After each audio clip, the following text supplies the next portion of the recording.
ambag. Grabe naman yon! Gina G ang performance. At syempre, thank you din sa mga nakasama niya, ang Power Impact Dancers! Grabe. Princess, kwentuhan mo naman kami tungkol ba saan tong new single mo na Amba? Ano ba yung meaning nung Amba? Ano ba yun? Naku, curious Siguro, ako.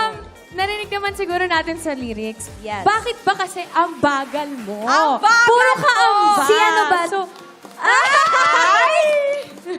Kasi bilis-bilis naman daw kasi nga. kumilos ka na dyan. Kaya eto na rin guys, please Princess, invite everyone to stream your new single at sa iba po pang mga ganap.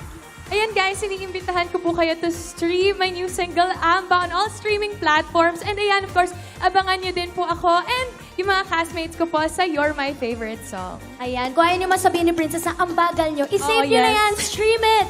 Thank you so much, Princess. At ito na mga kaayos, nandito si Miss Dara Halari ng Born to Shine dahil si Miss Vina Morales ang ating featured icon sa Sing My Song. Tutukan lang yan dito sa AOS! Ayos na